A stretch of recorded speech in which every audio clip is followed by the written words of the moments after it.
Hello everyone, welcome to our channel Coding Crane. Let's start our next question of topic array, that is best time to buy and sell stock. अब इस question में हमको क्या given है, पहले मैं आपको एक्सप्लेन कर देती हूँ। अब हमको क्या गिवन है, यू वांट टू, ये हमको एक एरे गिवन है और इसमें क्या है, प्राइजेस स्टॉक का क्या रेट है। ओके, अब हमने क्या करना है, you want to maximise your profit by choosing a single day to buy one stock and choosing different day in the future to sell that stock. अब हमने क्या करना है, ये हम लोगों को प्रॉफिट की वैल्यू गिवन है। अब इसमें से एक डे हमने चूज करना है जहाँ पे हम लोग उस स्टॉक को बाय करेंगे और फ्यूचर मतलब नेक्स्ट डेज में, ये नहीं कि हम लोग पीछे बाय कर लें और फिर आगे सेल कर लें।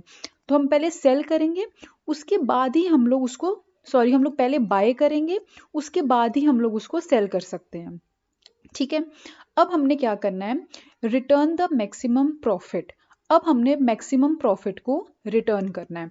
इसका मतलब सपोज करें कि अब हमको ये गिवन है प्रॉफिट वैल्यूज। अब हम क्या करेंगे, सपोज करो सबसे पहले हमने इस वाले में एक अपने स्टॉक को बाय कर लिया। ओके, अब स्टॉक की वैल्यू हो गई 7। अब हमने फ्यूचर में देखना है कि क्या हमारा कोई ऐसा डे आएगा जब हमारा प्रॉफिट, जो हमारी वैल्यू है स्टॉक की, वो इस 7 से भी ज़्यादा हो। ओके, अब आप यहाँ पे देखोगे तो कोई भी वैल्यू 7 से ज़्यादा नहीं है। इसका मतलब हम लोग चांस लेंगे कि इसको हम लोग चूज ना करें। ओके, फिर हम लोग नेक्स्ट पे जाएंगे 1 पे। अब 1 पे अगर हमने बाय किया 1 पे स्टॉक को, अब हम लोग उसके आगे देखेंगे कि कौन सी ज़्यादा वैल्यूज है हम लोग जहाँ पे उसको सेल कर सकते हैं, जिस जिस वजह से हमारा जो प्रॉफिट है वो मैक्सिमम हो जाए। ओके, तो हम क्या करेंगे, सपोज करो हमने 1 पे उसको बाय किया और 5 पे सेल कर दिया। ओके, हम क्या करेंगे, 5 -1, तो हमारा प्रॉफिट क्या हो गया, 4। ओके, फिर हमने क्या किया, 3 पे एक बार चेक करते हैं। 3 पे हमने उसको सेल किया और 1 पे उसको बाय किया। अब हमारा प्रॉफिट क्या है, 2। वैसे ही हम लोग 6 पे देख लेते हैं। 6 -1 दैट इज इक्वल टू 5। तो यहाँ पे आप देखो, इनमें से सबसे ज्यादा मैक्सिमम प्रॉफिट किस पे हो रहा है, हमारा 5 पे। तो एक हम लोग ये केस ले लेते हैं कि 1 पे हमने उसको बाय किया और 6 पे हमने उसको सेल किया, और फिर वैसे ही हम लोग 5 पे आ जाएंगे, फिर 5 से सारे चेक करेंगे एंड सो ऑन। ठीक है, तो हमने बस ये चेक करना है कि हमने दो वैल्यूज लेनी है, एक में हमने बाय करना है और एक में हमने उसको सेल करना है। और तीसरी चीज हमने क्या देखनी है कि हमारा जो प्रॉफिट है वो मैक्सिमम होना चाहिए। ओके, तो अब हम इसमें सिंपली क्या करेंगे, दो वेरिएबल ले लेंगे बाय डिफॉल्ट। एक तो मैक्सिमम प्रॉफिट का, जिससे हम लोग ये देखेंगे कि कौन सी वैल्यू में मैक्सिमम प्रॉफिट हमको आएगा। ओके, और एक हमने वेरिएबल ले लिया मिनिमम परचेज का। ठीक है, मिनिमम परचेज मतलब कि कहाँ पे हम लोग उसको बाय करेंगे। ये हमारा हो गया मिनिमम परचेज, हमने जहाँ पे उसको बाय करना है। ओके, और एक हमने टेम्प वेरिएबल ले लिया, जिसमें हम लोग करेंगे कि कौन सी सेकंड वैल्यू लेनी है जहाँ पे हम लोगों ने उसको सेल करना है। ओके, तो बस इस कोड में सिर्फ 3 वेरिएबल्स का काम है। अब उसके बाद 3 वेरिएबल्स में हमारी दो इफ लूप है, एक ये इफ लूप है और एक ये है। तो इसमें हम लोगों ने एक वाली इफ में क्या करना है, हम लोगों ने मैक्सिमम प्रॉफिट को ध्यान में रखना है कि किस केस में हमारा प्रॉफिट जो है वो मैक्सिमम हो, और दूसरे केस में हमने क्या करना है, मिनिमम परचेज की वैल्यू ध्यान में रखनी है कि कौन सी वैल्यू सबसे मिनिमम है जहां पे हम लोग अपने स्टॉक को बाय कर सकें। और इस क्वेश्चन में कुछ भी नहीं है, तो मैं एक बार आपको समझा देती हूँ लाइन टू लाइन।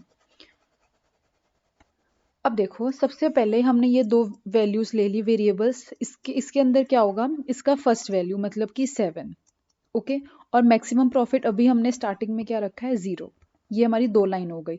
अब हमारा यहाँ से फॉर लूप स्टार्ट होता है, फॉर वैल इन प्राइसेस, मतलब कि वो एक एक करके यहाँ से एक एक वैल्यू को लेगा। अब हमने क्या बोला था, जो टेम्प है, टेम्प क्या करेगा, हमारी जो वैल्यू है मतलब कि 7 माइनस मिनिमम परचेज हमारा क्या है, 7 ही है। 7 तो इज इक्वल टू 0 हो गया। ओके, यहाँ पे अभी ये वैल्यू जो है टेम्प की वो हो गई 0। अब हम क्या करेंगे, अगर हमारा टेम्प ग्रेटर है मैक्सिमम प्रॉफिट के, तो हम लोग क्या करेंगे, मैक्सिमम प्रॉफिट के अंदर वो वाला टेम्प डाल देंगे।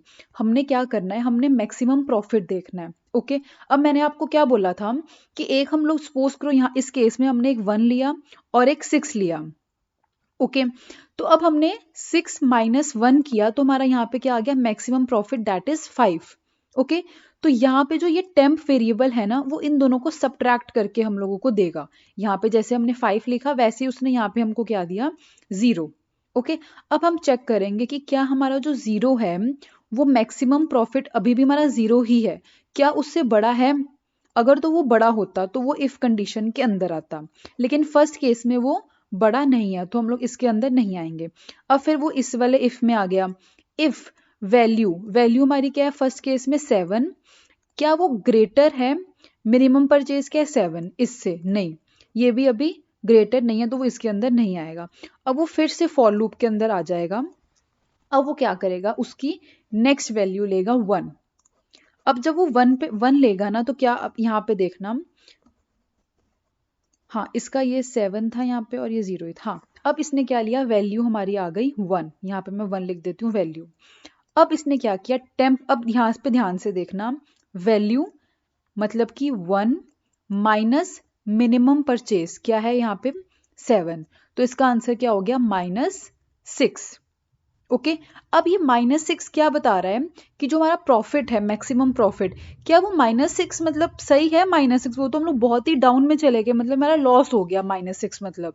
ओके अब हम क्या करेंगे, इफ टेम्प टेम्प मतलब -6 क्या बड़ा है हमारे मैक्सिमम प्रॉफिट से, तो ये यहाँ पे कंडीशन फॉल्स हो गई। क्यों फॉल्स हो गई, क्योंकि इससे बेटर तो 0 ही है ना, कि हमको ना कोई नुकसान हुआ ना कोई फायदा हुआ, लेकिन -6 मतलब कि वो लॉस में हो जाएगा, तो हम लोग इस वाले इफ के अंदर नहीं आएंगे। फिर हम लोग ये वाली वैल्यू चेक करेंगे। अब यहाँ पे देखना, वैल मतलब जो हमारी वैल्यू है 1, क्या वो छोटी है मिनिमम परचेज से, मिनिमम परचेज क्या है 7, तो यस नाउ ये कंडीशन हमारी क्या हो गई, ट्रू हो गई।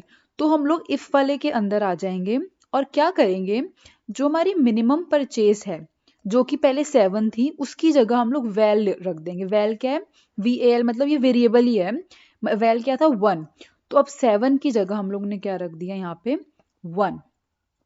ठीक है अब आपको इससे ये पता चल जाएगा कि जो हमारा सेकेंड इफ ब्लॉक है वो हमारा क्या, ये वाला जो इफ है वो हमारा क्या चेक कर रहा है, मिनिमम वैल्यू क्या होनी चाहिए, और जो हमारा ये वाला इफ कंडीशन है वो क्या चेक कर रहा है कि कहाँ पे हमारा मैक्सिमम प्रॉफिट आएगा।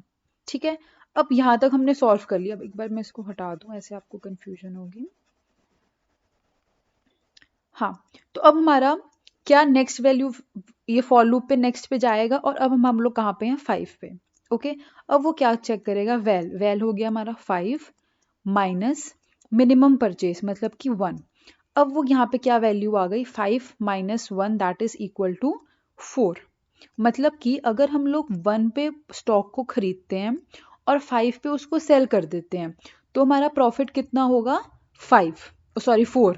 ओके अब हम लोग उसी को चेक करेंगे कि क्या जो हमने पुराना प्रॉफिट लिया है क्या वो उससे बड़ा है टेम्प में जो अभी नया प्रॉफिट आया। तो अब देखेंगे 4 is greater than max profit, तो हम लोग क्या कर देंगे, मैक्स प्रॉफिट की जगह क्या लिख देंगे, अब टेम्प की वैल्यू क्या है 4, तो अब 0 से हटा के हमने क्या लिख दिया यहाँ पे 4। वो हमने 4 क्यों लिखा, क्योंकि हमने देखा कि जब हम लोग 1 पे खरीद रहे हैं और 5 पे उसको सेल करेंगे तो हमारा ज्यादा प्रॉफिट हो रहा है जो कि है 4, तो इसीलिए हम लोगों ने यहाँ पे मैक्सिमम प्रॉफिट की वैल्यू चेंज कर दी। ठीक है अब यहाँ पे हम लोग ये वाली चेक करेंगे कंडीशन, वैल हमारा क्या है यहाँ पे 5, क्या वो मिनिमम परचेज से कम है, हमारा मिनिमम परचेज क्या है 1, लेकिन वो ट्रू नहीं है। इसका मतलब कि जो हमारा 1 है वो सबसे छोटा है, मतलब वो सबसे सही टाइम है जहाँ पे हम लोग अपना स्टॉक खरीद सकते हैं। ओके अब हम लोग फिर से फॉर लूप पे जाएंगे। अब हम लोग कहाँ पे आ जाएंगे, 3 पे आ जाएंगे। अब हम लोग यहाँ पे आ गए 3 पे। ओके अब फिर से टेम्प की वैल्यू क्या लेंगे 3 माइनस मिनिमम परचेज क्या है 1, यहाँ पे ये आ गया और क्या इसको सब्ट्रैक्ट करके हमारी वैल्यू आ गई 2। ओके अब हम लोग टेम्प की वैल्यू क्या आ गई 2। अब हम चेक करेंगे क्या हमारा जो 2 है वो ग्रेटर है मैक्सिमम प्रॉफिट 4 से, मतलब कि अगर हम लोग 1 पे उसको खरीद रहे हैं और 3 पे उसको सेल कर रहे हैं तो हमारा प्रॉफिट हो रहा है 2, लेकिन अगर हम लोग 5 पे उसको सेल करें तो हमारा ज्यादा प्रॉफिट होगा। तो कंप्यूटर ने क्या कहा, नहीं मेरे पास पुरानी वैल्यू है एक जो जिससे मुझे 4 का प्रॉफिट हो रहा है, तो ये जब 2 आया तो यहाँ पे ये वाली वैल्यू मैं नहीं लूंगा। तो वो इस इफ ब्लॉक के अंदर नहीं आएगा। अब वो ये वाला चेक करेगा, जो ये इफ ब्लॉक है वो क्या चेक करता है, मैक्सिमम प्रॉफिट। और जो सेकंड वाला ब्लॉक है ना वो मिनिमम परचेज चेक करता है कि क्या अभी तो हमारा मिनिमम परचेज 1 पे है, यहाँ पे आप देखो 1 पे है, तो वो हर एक पॉइंट पे साथ साथ मैक्सिमम प्रॉफिट के साथ साथ ये भी चेक करेगा कि क्या हो सकता है कि इससे छोटी वैल्यू और आ जाए। ठीक है, तो अब हम लोग वैल की वैल्यू क्या है 3, तो क्या 3 मिनिमम परचेज से छोटा है, मिनिमम परचेज 1 है, कंडीशन हमारी हो गई फॉल्स, मतलब हम लोग इसके अंदर नहीं आएंगे। ओके, अब हम लोग फिर से नेक्स्ट लूप पे जाएंगे, नेक्स्ट वैल्यू पे जाएंगे। अब हम लोग पहले हम लोग 3 पे थे, अब हम लोग आ गए यहाँ पे 6 पे। ठीक है, अब हम लोग क्या करेंगे, ये वैल क्या है हमारा 6 minus minimum purchase that is 1 which is equal to 5, तो हमारा टेम्प की वैल्यू क्या आ गई 5।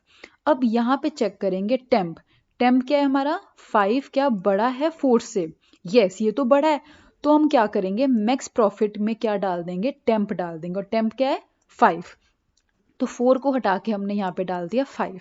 ठीक है, और आप देख रहे हो कि हम लोग यहाँ 1 पे बाय करें और 6 पे सेल करें तो सबसे ज्यादा प्रॉफिट हमको यहीं पे होगा।